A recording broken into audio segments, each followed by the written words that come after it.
Yep, 519 meters. Let's go ahead and get our marker here. Bam.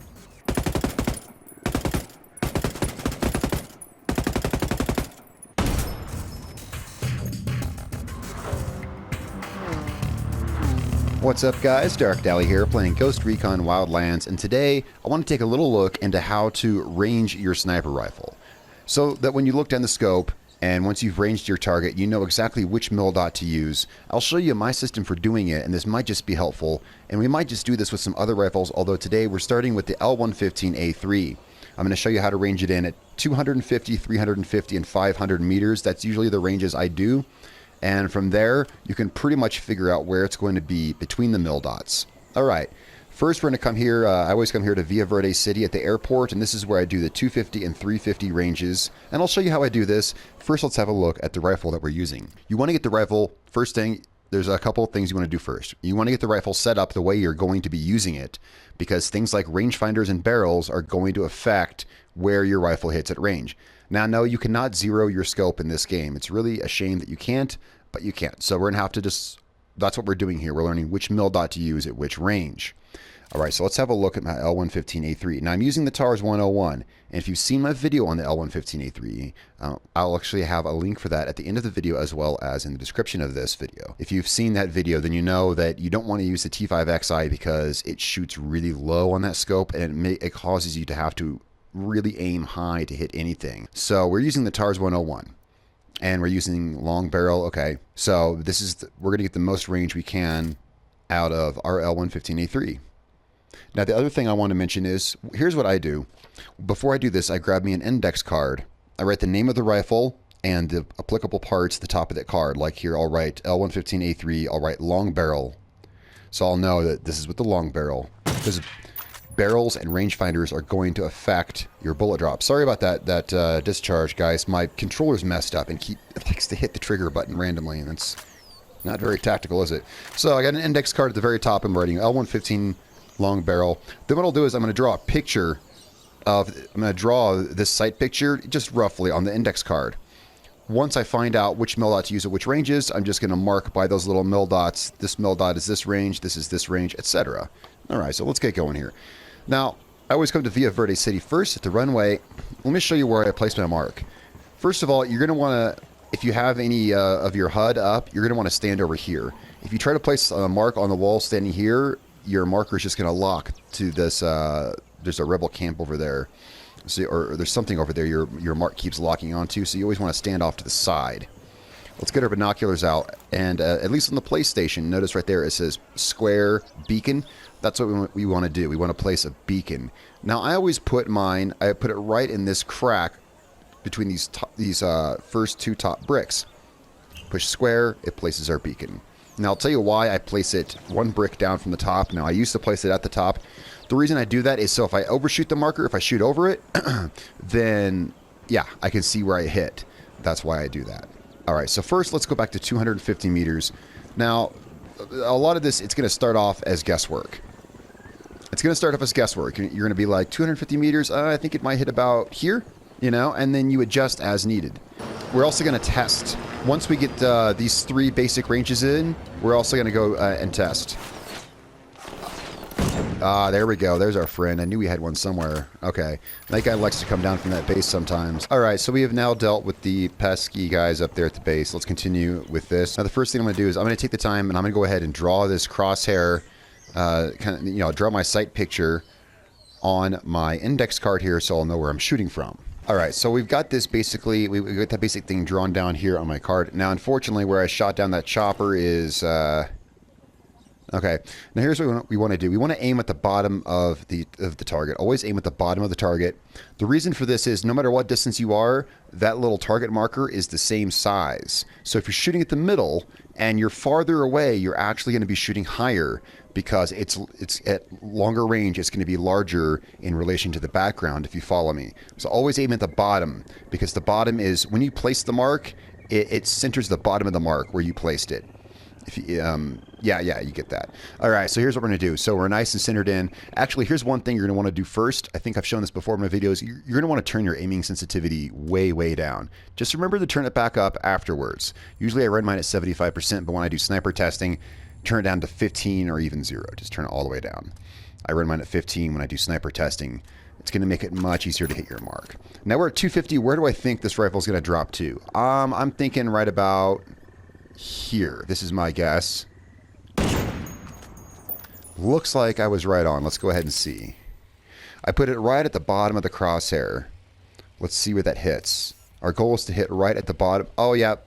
Bullseye, right at the bottom. So we know that the L115A3 with a long barrel at 250 meters is going to hit right exactly at the bottom of that crosshair. So I'm recording that on my index card now. There we go. Let's move back to 350. And this might take a little more guesswork. And it's going to take a little running back and forth. It can be hard to recon a shot from 350 meters because your drone won't fly up all the way. And when we do 500 meters, we will be using a car to do the recon. Now, once we get this done, I think I already mentioned this. Once we get this done, what we're going to do is we're going to go test this. And I'll show you the perfect testing ground, the test on enemies. All right. Where do we think it's going to hit at 350? Let's try this first mildot. Let's just start nice and simple. Let's try this first mildot here. That looked a little high. All right, I'm not having any luck. Let's try just at the top of that vertical axis that the mildots are on. Let's try there. I'm not having much luck here. Let's wait for my breath. Let's rescope back in. Let's put a couple rounds downrange. It looks like we found our spot. It looks like it's right at the top of this vertical line. Yeah, it looks like we've got it. We're going to fire one more shot. We're going to recon these, and then we're going to move up to 500 meters, and then we're going to go test it on enemies. We're going to test it on enemies between 350 and 500 meters to make sure that we're all scoped in, and I'll show you a great place where you can do that. All right, so we've got it dialed in now. At the top of that vertical line, I was hitting these 4 bullet holes you see below it. That's where I was hitting. What I did was I moved it just a hair down, so the top of the vertical line was overlapping my target, and that is going to be 350 meters on the L115A3. Okay, so I wrote that down on my card, that at 350, I want the top of that line overlapping my target.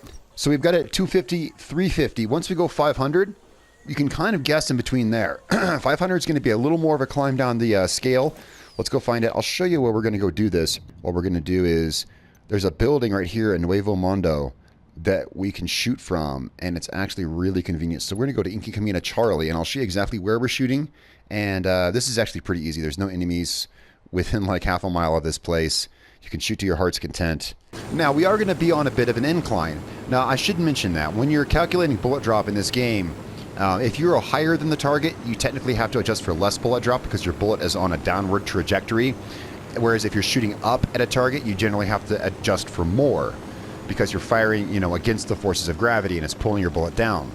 That said, it's really not enough to worry about. If your target is really far above you, you might have to adjust. You might have to move your scope up like 1 mildot width, like the width of one of those mildots. It's really not much to worry about, but do keep that in mind. That said, we are going to be kind of up on that hill up there a little bit, but it's not going to be enough to throw this off whatsoever. There's a piece of metal on this building, as you'll see right here. See that piece of sheet metal? That's a great place to aim at because you'll be able to see the sparks from up there, even though we are going to come and recon these shots. Now, first, let's zoom in, and what we're going to do is we're just going to put a mark, doesn't matter where, just in the middle of this piece of sheet metal. And now we're going to fly back to 500 meters. I would recommend grabbing a car. Once we get parked back there, we're actually going to grab a car. Cars are faster than helicopters because you have to get in the helicopter, wait for it to spool up. What you want to do is call in like a fast car so you can get back and forth and recon the shots easily. First, let's fly back here. Okay, so here we are at 500 meters. Now we got to, now comes the guessing game yet again. Where do we think it's going to hit? Where do we want to start taking those shots? Let's try the big mildot. Let's just try it and see what we get. You can do all your testing from here. It might actually be easier because you won't have enemies nearby. All right, it looks like the reason I didn't see sparks is because I hit way too high. Wow, you don't have to adjust near as much with this rifle as I thought. See, I was using the T5XI previously, but that thing gives you so much bullet drop. This weapon's actually pretty darn accurate when you use a scope other than the T5XI. All right, let's go back to 500 meters again. All right, so we were adjusting for too much bullet drop, actually. Let's try the small mildot then. Let's try this first mildot. Is it really 500 meters on the first mildot? I don't know. Let's find out. Okay, that time we get the sparks, that looked pretty much right on. 1 second, what zoom level am I on? You know, that's going to matter too. We're at 5.5 times. Doesn't this only... Okay, we're good. We're at 5.5. Okay. We're only half a zoom level less than the T5XI. See, a lot of people use the T5XI because it zooms in so far. It goes 6 times. Well, this goes 5.5. And you probably can't even tell the difference if you looked at them side by side hardly, you know? So... yeah, definitely check your zoom level before you start. I probably should have mentioned that. That's okay. This is the first time I'm doing a video like this. We hit right on the money. First mildot. I mean, look, that's maybe a couple inches off. I ain't worried about a couple inches. I don't go for headshots when I do sniper kills. I aim for center mass because I ain't trying to show off. I'm just trying to get the job done. You guys know what I mean. I'm just trying to get the job done.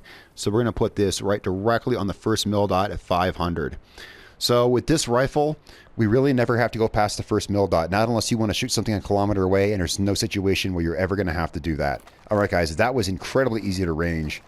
Let's go ahead. Well, that 500 one was. I had a bit of trouble with the 350.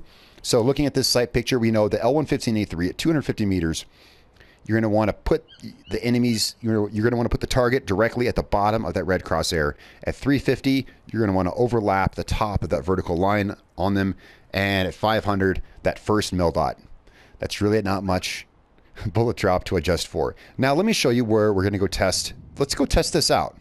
Let's go. We're going to go to Florida Oro, and we're going to go down here to FOB Serpiente. We can fast travel to Chorrillos, the nearby town. We should be able to. There we go. And when we zone in at Chorrillos, we're going to be pretty much exactly 500 meters from the farthest sniper. We already know that. All right, so we have arrived here. We are right outside FOB Serpiente. This guard at this farthest tower should be right about 500 meters from us. Let's go ahead and, yep, 519 meters. All right, so let's go ahead and line this up and take our shot. Now I'm going to be firing these unsuppressed to give the enemy as little time to move as possible. Let's go ahead and get our marker here. Bam. First try, first shot. That's it really helps to zone these things in. I'm firing unsuppressed because I know it's not realistic, but in this game, the bullets travel slower with the suppressor on. You want to give the enemy, especially over these long distances, you want to give them as little time to move as possible. All right, this enemy here, 400 meters. Remember where our 350 mark was? We're going to be aiming just a little tad lower than that. So we're going to put the mark about right here. Bam. So we got a 400 meter shot, no problem. We can pick off a few of these towers from here. This tower looks pretty far too. Where's this tower at? This target is also 400 meters. No problem. That's him down. But when you're firing unsuppressed, don't just take into consideration the distance you are from the base. Take into consideration your surroundings. There may be an enemy just right over here, just to my flank, who could hear that shot, you know. So, okay, here we have another enemy. This enemy looks to be also 400 meters. So we're not getting as much of it. Oh, he's going inside. Here we go. Can we shoot him through the window? Let's find out. This thing is actually shooting pretty straight today. Whew, we got him. It took us a follow-up shot. We had to go up a little bit more, but we got him. This is a fun rifle, guys. This is a lot of people favor the L115. They really do. And this is a good one. All right, we moved up a little bit because we want to test shorter ranges as well. We have a sniper right here at 370 meters. Remember where 350 was? So we're going to aim right there. Perfect. 250. Perfect. Let's see if we can get this guy. And we got him. All right, guys. So that's how you range in a rifle. Do 250, 350, 500 between those numbers, because you're never going to have to engage anywhere near 500, really, even. once you get a feel for those, you'll start just getting a feel for where everything else is in your sight picture there. And then this is a great place to come test. Now, I did the first 2 parts, as you saw, at Villa Verde Runway. You can really do all 3 out there at Inca Camina. Maybe we'll do it out there from now on, if we're just doing ranging. Now, doing this stuff at Villa Verde is great to test bullet drop because we have those bricks that we can use to measure exactly how far the bullet dropped in comparison to other rifles. But maybe ranging stuff in might be better to do at Inca Camina, so I thank my friend Charles for showing me that. As far as damage testing, this is a great place to go. As you see, I was able to engage targets at 500, 400, 350, and 250 meters without drawing any attention to myself. So this place works good for that. Let's put that picture up on the screen one more time. So here is where you're going to be shooting with the L115A3 with a long barrel at 250, 350, and 500 meters. There's not much bullet drop to adjust for with this guy. It's just moving between the crosshair and that top mildot. All right, guys, thank you so much for watching. I hope this was helpful. Tell me what you think in the comments below and what rifle you would like to see me range next time. Guys, this has been real fun. It's been a pleasure. I'm Darkdally. I will catch you guys next time.